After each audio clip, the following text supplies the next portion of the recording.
राधे राधे।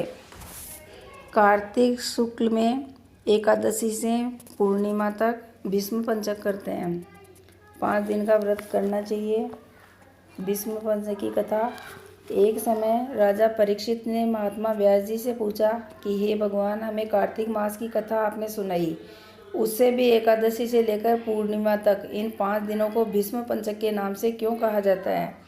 इस संबंध में हम जानना चाहते हैं। इन 5 दिनों के व्रत करने वाले को क्या लाभ होता है? महात्मा व्यास जी ने कहा, हे परीक्षित सुनो, कुछ समय पहले काशीपुरी में बहुत ही निर्धन सोमेश्वर नाम का ब्राह्मण रहता था। उसका शरीर बहुत ही कमज़ोर था, परंतु वह भगवान विष्णु का भक्त था। कार्तिक मास में वह रोज़ गंगा स्नान करता और भगवान विष्णु का पूजन करता।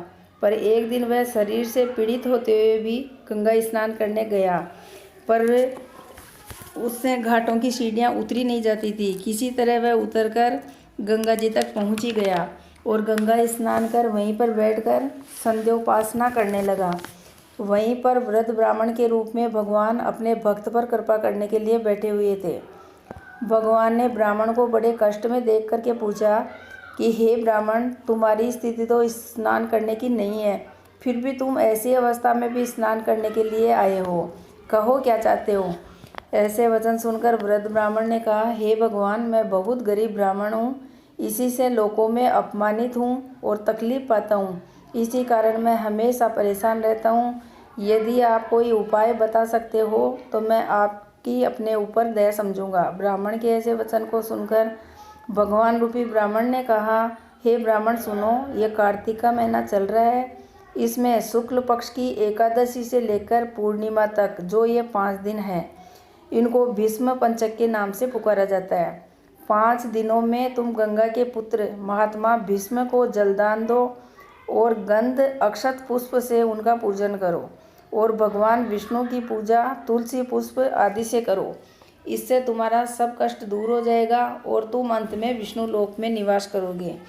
हे ब्राह्मण, महाभारत की लड़ाई में जब महात्मा भीष्म सरसैया पर सोए हुए थे, उस वक्त अपने प्रिय अर्जुन को उन्होंने सब प्रकार का राजधर्म, व्यवहार धर्म, ज्ञान धर्म कहा था।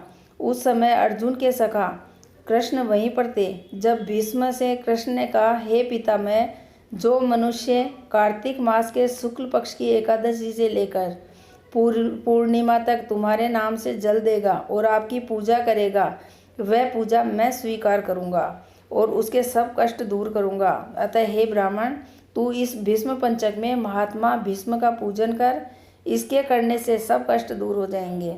उसके बाद ब्राह्मण ने भीष्म पंचक का व्रत किया और सब सुखों को प्राप्त करता हुआ अंत में विष्णु लोक को गया। इसलिए कार्तिक मास में महात्मा भीष्म का व्रत करना चाहिए। इससे सर्व आनंद होगा और अंत में मोक्ष प्राप्त होता है। बोलो विष्णु भगवान की जय।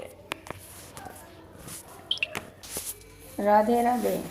कार्तिक शुक्ल अष्टमी को गोपाष्टमी आती है। उस दिन गाय की और बछड़े की पूजा की जाती है। तो उसकी कहानी, एक गाय चरती चरती वन में दूर चली गई। उसे एक शेर मिला, गाय को खाने लगा तो गाय बोली कि तू आज मुझे मत खा, मैं मेरे बछड़े से मिलकर आऊँ और फिर बाद में खा लेना। शेर ने गाय से वचन ले लिया। घर पहुंचकर गाय बछड़े को दूध पिलाते समय रोने लगी। आंसू बछड़े की पीठ पर गिरे। बछड़े ने पूछा कि माँ, तू आज क्यों रो रही है? तो गाय बोली कि मुझे सुबह मरना है ना। और गाय को सारी बात